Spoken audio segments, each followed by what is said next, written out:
महाराष्ट्रामध्ये विधानसभा निवडणुकीमुळे राजकीय वातावरण तापलंय। आता निवडणुकीच्या तारखेवरून सत्ताधारी आणि विरोधक आमने सामने आल्याचं पाहायला मिळतंय। नेमकी काय खडाजंगी चालली आहे बघूया, त्याबद्दलचा एक रिपोर्ट। विधानसभा निवडणूक डिसेंबरमध्ये होणार।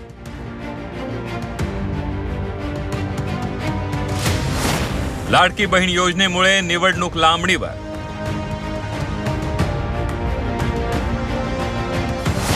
महाराष्ट्रात राष्ट्रपती राजवट लागणार। लोकसभा निवडणुकीत महायुतीला फटका बसल्यानंतर विधानसभा निवडणुकीच्या पार्श्वभूमीवर महायुती सरकार अत्यंत सावधपणे पावलं उचलत आहे। मध्य प्रदेशच्या धर्तीवर राज्यात लाडकी बहीण योजना सुरू केली आहे। या योजनेला महिलांचा चांगला प्रतिसादही मिळतोय। मुख्यमंत्री एकनाथ शिंदे, उपमुख्यमंत्री अजित पवार आणि देवेंद्र फडणवीस लाडकी बहीणसाठी ठिकठिकाणी मेळावे घेत आहेत। काय ते आता तुमच्या हातात आहे ना। नोव्हेंबरमध्ये पार्सल पाठवा। लाडकी बहीण योजनेचे 2 हप्ते महिलांच्या खात्यात जमा होत आहेत। योजनेचे 4 हप्ते जमा होण्यापूर्वीच आचारसंहिता लागल्यास निवडणुकीत मोठा फटका बसण्याची शक्यता आहे। योजनेची योग्य अंमलबजावणी आणि लाभ मिळावा यासाठी विधानसभा निवडणूक डिसेंबरमध्ये घेतली जाण्याची शक्यता वर्तवण्यात येते आहे। वन नेशन वन इलेक्शनच्या घोषणा करणारे सत्ताधारी निवडणुकीला का घाबरलेत असा सवाल करत विरोधकांनी सत्ताधाऱ्यांना लक्ष्य करायला सुरुवात केली आहे।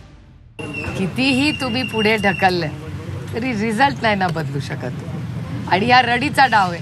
म्हणजे जर लाडकी बहीण योजनेशिवाय हे पास होत नसतील तर ह्याच्यातच अपयश। निवडणुका जर निवडणूक आयोग घ्यायला तयार नसेल, सरकार घ्यायला तयार नसेल, याचा अर्थ ही हुकुमशाहीच आहे। ही एक प्रकारे हुकुमशाहीच आहे। कुठे आहे राज्यघटना, कुठे आहे संविधान? याचं उत्तर कोणी देईल का? निवडणूक कोण जाहीर करतं याची माहिती नसणारेच अशा प्रकारचे टीका करत असल्याचं प्रत्युत्तर देवेंद्र फडणवीसांनी दिलंय। निवडणुका कोण घोषित करतं, त्यांचे काय अधिकार आहेत, या गोष्टी ज्यांना माहिती नाहीत किंवा या संदर्भातली मला असं वाटतं की ज्यांना पूर्णपणे कल्पना नाही असे लोकच अशा प्रकारचे आरोप लावू शकतात।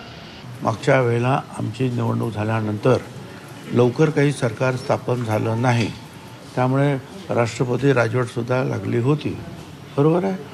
आणि म्हणजे आमची विधानसभा मुळात उशिरा गठीत झाली आणि तिथून मग 5 वर्ष जर मोजायचे झाले तर आम्हाला वेळ आहे।